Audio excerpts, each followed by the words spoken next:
Nosso convidado de hoje, Dom António Vitalino Fernandes Dantas, é natural do concelho de Vila Verde, distrito de Braga.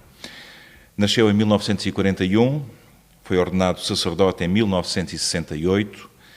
Em setembro de 1996, na altura com 54 anos, foi ordenado bispo por Dom António Ribeiro, cardeal patriarca de Lisboa, pelo arcebispo de Braga, Dom Eurico Dias Nogueira, e pelo bispo de Coimbra, Dom João Alves.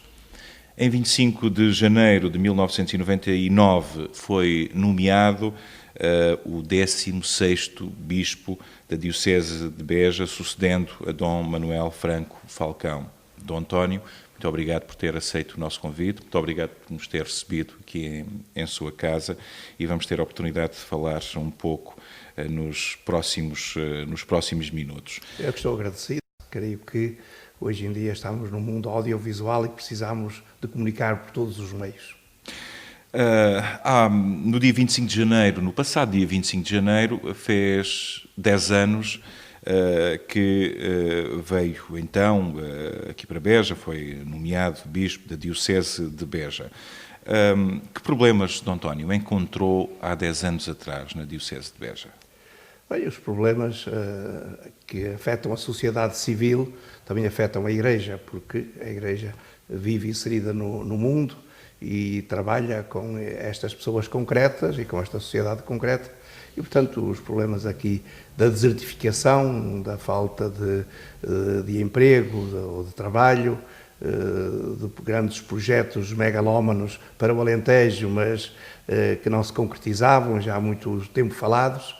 Felizmente alguma coisa se tem Parece feito. Que estão bem encaminhados. Alguns agora estão bem encaminhados, mas continuam a não dar grande ocupação aos alentejanos. Portanto, são projetos realmente economicamente muito fortes, mas que ocupam pouca mão de obra. No entanto, esta gente aqui do Alentejo senti que, portanto, que sempre que há alguma mudança, algum movimento, espera que haja também alguma novidade para melhor, e foi com essa esperança também que eu vim para o Alentejo, de poder dar o meu melhor, aquilo que eu sou capaz, a partir da minha própria fé, a partir do caminho que eu fiz na minha vida, e portanto foi com muito entusiasmo, muito otimismo que eu vim para o Alentejo. Mas dentro da própria Diocese, dentro da própria Igreja, com que problemas é que se deparou? Os problemas que aqui temos é que a Igreja e a Diocese do Alentejo sempre foi uma diocese que viveu de recursos humanos vindos de outras proveniências, sobretudo da Beira. Portanto, as suas vocações, os seus padres eram e são, em grande parte, provenientes dessa área. Portanto, embora vindo para aqui em pequeninos, para o seminário menor, mas é sempre um pouco diferente.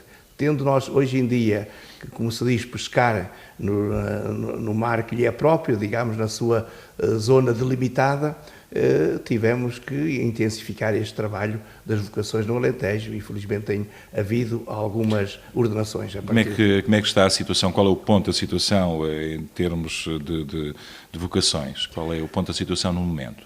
Portanto, em número de padres, se é disso que falamos, eles morreram mais do que aqueles que foram ordenados. Portanto, eu encontrei aqui cerca de 70 padres, ou melhor, ligados à Diocese, porque alguns, por motivos de idade, já estavam ausentes da Diocese, tinham regressado às suas terras de origem, mas nos últimos anos perdemos alguns, mas também ordenámos alguns, não tanto quanto, digamos, as necessidades, mas isto enche-nos de algum otimismo. Neste momento temos 55 sacerdotes diocesanos e 11 provenientes de congregações religiosas. Mas dos 55 diocesanos, há 10 que já estão ausentes ou fora da Diocese. Portanto, estamos aqui com residentes na Diocese, com 45 sacerdotes, e é com esses que tenho que contar, embora também já alguns um bocado adiantados, ainda avançado, mas dando o seu melhor. Se for possível a comparação com outras dioceses do país, pode-se dizer que a Diocese de Beja, e em termos de vocações, não está abaixo de outras dioceses? Sim, se olharmos à população que temos e também à nossa história, tendo isso em conta, creio que a Diocese de Beja, portanto, estando inserida neste mundo global do século XXI, não está pior que as outras, mas claro, como nós dizemos, o mal dos outros não nos contenta a nós e nós precisamos de aqui investir mais, trabalhar mais e despertar as pessoas também para este serviço na vida da Igreja. Um comentário seu, Dom António. O porquê desta manifesta falta de vocação religiosa nos jovens dos tempos atuais? Qual é a sua opinião, o seu comentário? Eu creio que os jovens hoje em dia têm um leque de escolhas muito maior que antigamente. E, portanto, diante disso, o jovem gosta de experimentar e ver várias possibilidades. E, portanto, é natural que hoje em dia, digamos, o mundo das escolhas do jovem não seja assim tão reduzido como antigamente, até a possibilidade de poder estudar. Sabemos que os nossos seminários formaram muita gente, muitas elites do nosso país, embora nem todos que estudaram nos seminários chegaram a sacerdotes, mas foi um serviço prestado ao país. Os jovens agora têm muitas outras possibilidades, depois também as famílias são menos numerosas, o ambiente, portanto, em que crescem é muito diferente, dado que vão para as escolas, as universidades e encontram ambientes muito diferentes. Portanto, é natural e, portanto, que o jovem não se sinta logo à partida confrontado com uma vocação para o serviço na vida da Igreja, que exige uma fé profunda, exige um ambiente também de acolhimento e creio que por vezes isso falta. Não é? Que implicações é que esta situação poderá ter no futuro da Igreja Católica? Eu creio que a Igreja, portanto, não é a Igreja dos padres ou dos bispos, é a Igreja daqueles que têm fé, que acreditam em Jesus Cristo, que acreditam, portanto, em Deus e que veem em Jesus Cristo realmente a grande revelação de Deus e do projeto de Deus para a vida humana. E, portanto, ela é também a Igreja de todos aqueles que acreditam, dos batizados. Portanto, eu vejo que a nossa Igreja no futuro terá que ser também e, sobretudo, a Igreja dos batizados, a Igreja, portanto, dos leigos, como nós dizemos, e os padres prestam um serviço, o Ministério Ordenado presta um serviço, mas inserido nesse mundo em que os leigos têm as suas responsabilidades, têm as suas competências e, portanto, pode ser até uma Igreja muito mais inserida na vida do mundo e da família. Dom António, sabemos que no campo do sacerdócio, Jesus Cristo escolheu homens como discípulos, ordenados e apóstolos a quem confiou o mandato e ministério de continuarem a sua missão. A Igreja continua a afirmar e a defender que sejam apenas ordenados como presbíteros homens. Com este problema, a nível de vocações, não era ou não poderia ser um tema a analisar, a ser pensado, das mulheres poderem vir a ser sacerdotes? Portanto, houve igrejas cristãs que já deram esse passo, sobretudo a Igreja Evangélica, a Igreja Anglicana, entre a Igreja Católica, portanto, dado que a tradição do tempo de Jesus, ele só escolheu homens para continuar a sua missão, embora as mulheres também tivessem um papel importante na vida de Jesus e também na vida dos apóstolos e na vida da Igreja, mas nunca receberam, portanto, esse mandato, essa ordenação para um ministério muito específico. Hoje em dia, portanto, por falta de vocações masculinas, não creio que seja, portanto, uma solução ter que encontrar as mulheres só porque há falta, não. Eu creio que a mulher tem que ser inserida na vida da Igreja e, se algum dia essa inserção levar a que as comunidades vejam na mulher também alguém que pode exercer outros ministérios na comunidade, para bem da comunidade, pois aí pode-se talvez dar um passo em frente. Creio que até chegar ao sacerdócio há muitos outros ministérios na vida da Igreja que as mulheres podiam realmente assumir, e a Igreja está em reflexão sobre isso, e portanto temos que ir passo a passo.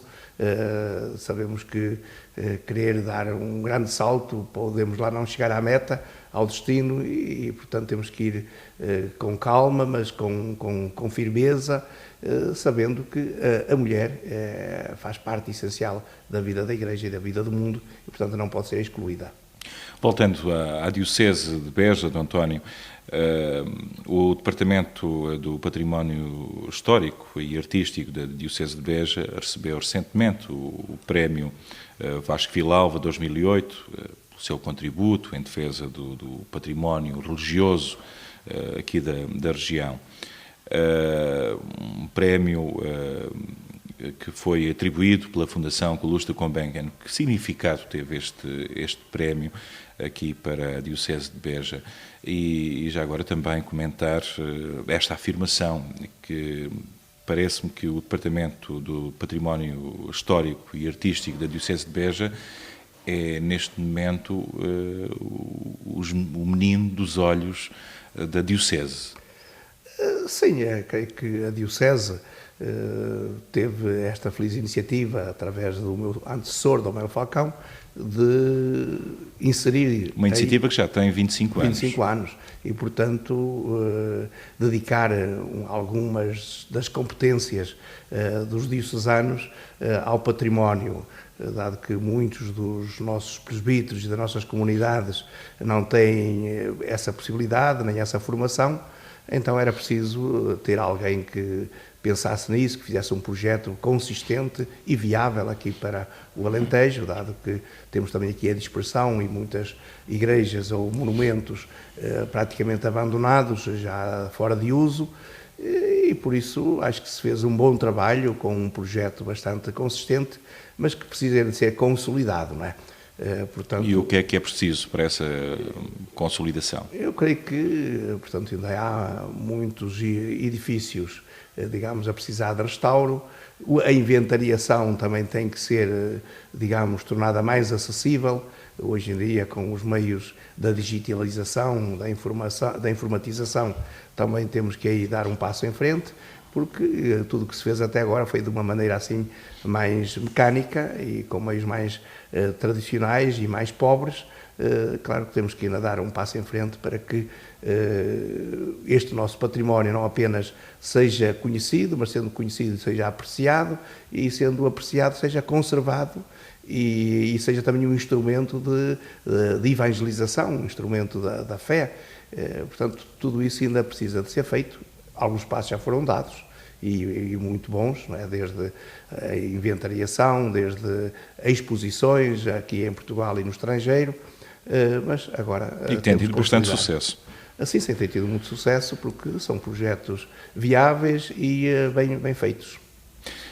Dom António, sei que o Dom António preside a Comissão Episcopal da Mobilidade Humana.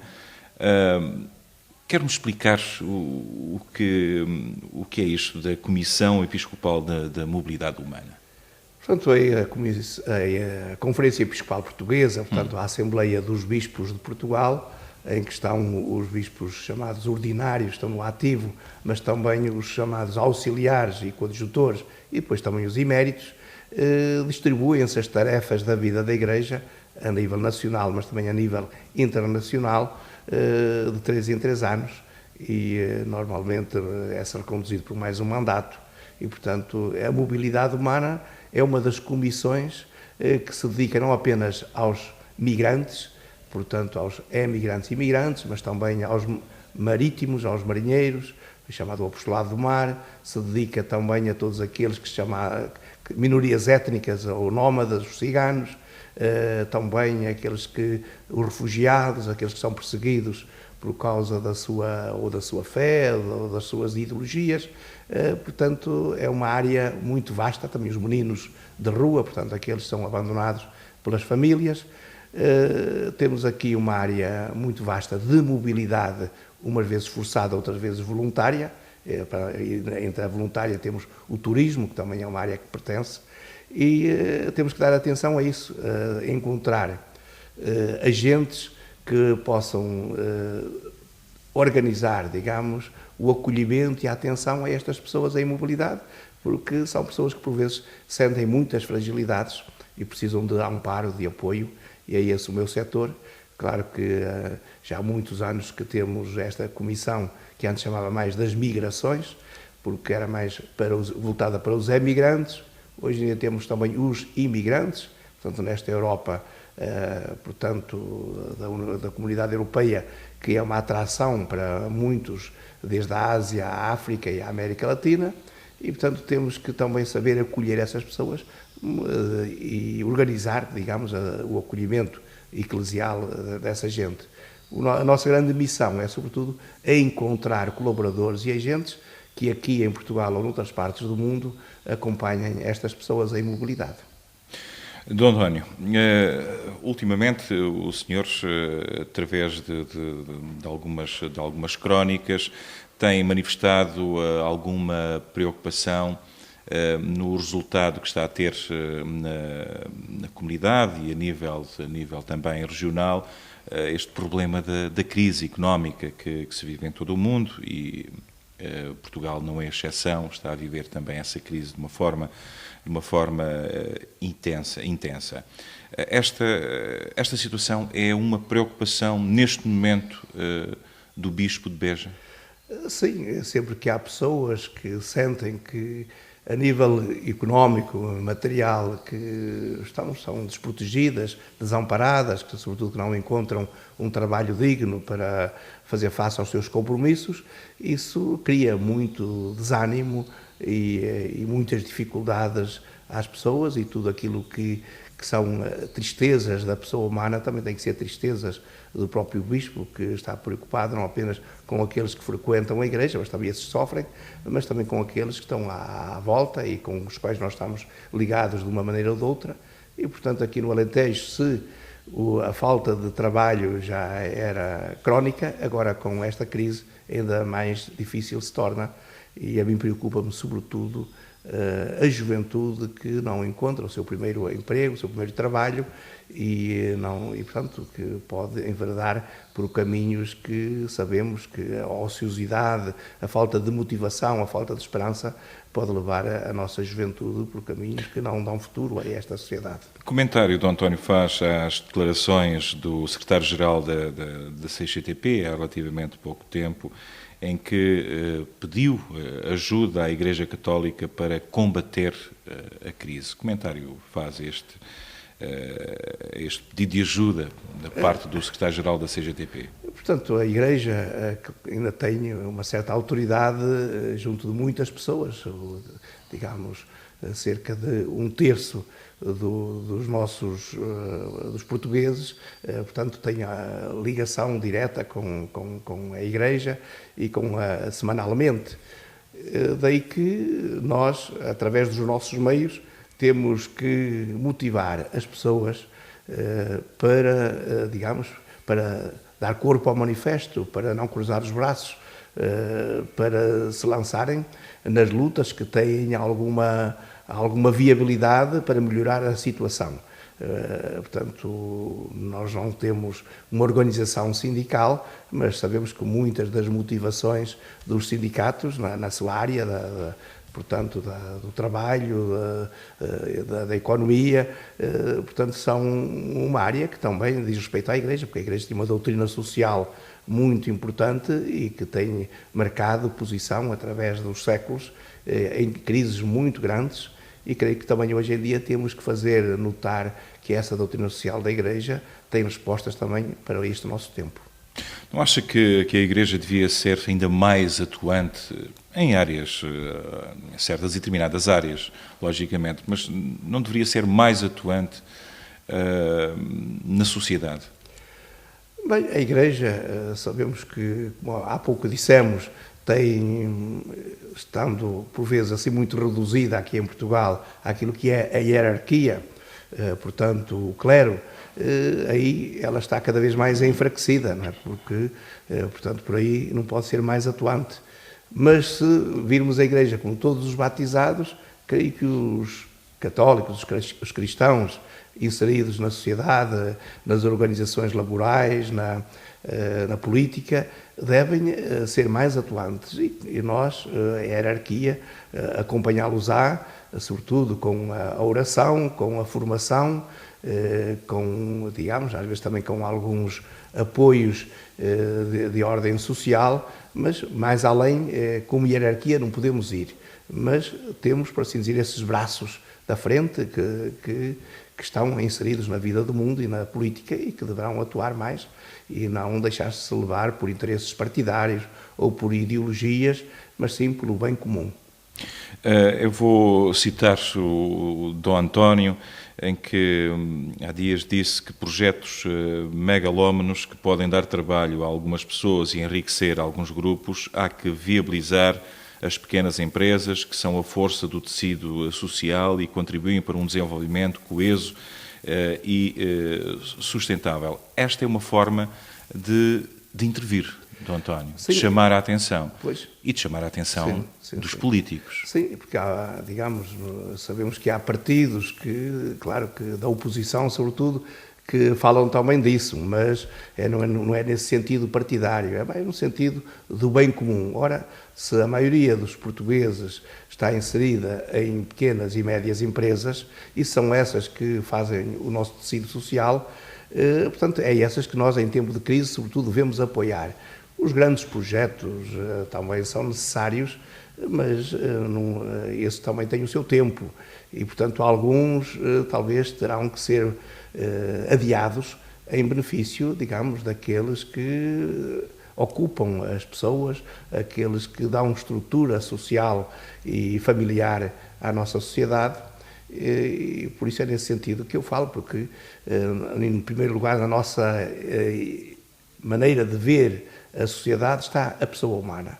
Ora, se um projeto megalómano satisfaz interesses financeiros e enriquece apenas alguns e traz algum benefício, com certeza, também para o país, mas não envolve tanta gente, claro que nós não podemos dizer que esse projeto em tempo de crise que seja prioritário, temos que priorizar os outros que ocupam mais gente e que dão realmente dignidade às pessoas que fazem parte da nossa sociedade. Esta crise tem provocado, e para virarmos esta página, uma última questão, esta crise tem, como se sabe, tem provocado algumas situações complicadas a nível social. O Distrito de Beja está a viver essas situações complicadas. Basta estarmos atentos aos números, por exemplo, da Caritas, que nos foram apresentados recentemente. O que é que a Igreja está a fazer para tentar não resolver, porque é impossível resolver, mas pelo menos para minimizar estas situações sociais, económico-sociais complicadas? Portanto, há muitos problemas que afetam os portugueses, sobretudo as dívidas, em que nós, Igreja, portanto, podemos às vezes dar uma ajuda pontual, mas creio que aí terão que ser os bancos, terá que ser o Estado, terá que ser o Ministério do Trabalho e da Solidariedade Social, o Ministério da Saúde e tantos outros, que dão as grandes respostas. Nós temos que olhar para a pessoa concreta, para a família que reside no âmbito das nossas comunidades, não apenas aquelas que vão à igreja, mas também aquelas que vivem à nossa volta, e estar atentos a essas crises que vão sucedendo, porque algum dia faltou o dinheiro para comprar os alimentos necessários, ou faltou algum recurso para atender numa doença, numa emergência. Então é para essas emergências que nós temos que estar atentos, mas aí sempre a encaminhar as pessoas para não resignarem, mas saberem bater à porta desses que têm o poder, sejam eles o poder financeiro, o poder económico ou o poder político. Portanto, a Igreja apela também, através dessas pessoas, dos nossos pobres, para que eles não cruzem os braços, mas que também lutem para resolver os seus próprios problemas. mas sempre atentos a que às vezes é preciso realmente dar de comer a quem tem fome. Dom António, entramos na reta final desta conversa. Um outro assunto, como é que avalia, ou como avalia o trabalho do Papa Bento XVI? Eu creio que depois de um tempo, digamos, de uma certa euforia do Papa João Paulo II, portanto, de um Papa que falou ao coração dos jovens, de todas as pessoas, e que viajou pelo mundo fora a dar testemunho da sua fé. E, portanto, encontramos um Papa que foi escolhido já numa idade bastante avançada, mas realmente um Papa muito culto, e que ele está a dar consistência a muitas coisas que antes estavam assim, por assim dizer, intuídas. E ele está a dar mais consistência a todos esses projetos, a todas essas ideias na vida da Igreja, e creio que está a fazer um trabalho ótimo para esta época, e que também tem despertado na vida da Igreja outras forças que estão agora também a fazer notar-se. Há, com certeza, algumas, digamos, algumas indicações ou decisões, mas que, no fundo, ele é o último responsável.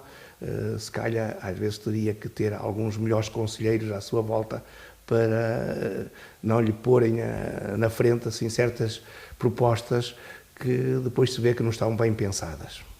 Agradecendo mais uma vez a disponibilidade total do Dom António, também agradecer ter-nos recebido aqui amavelmente na sua casa, e até uma próxima oportunidade. Sim, aqui a nossa casa é a casa comum, a casa de todos os diocesanos e, sobretudo, também da comunicação social, porque através destes meios nós sabemos que podemos falar com mais gente e contatar mais gente que normalmente não frequenta as nossas igrejas. Muito obrigado. Obrigado.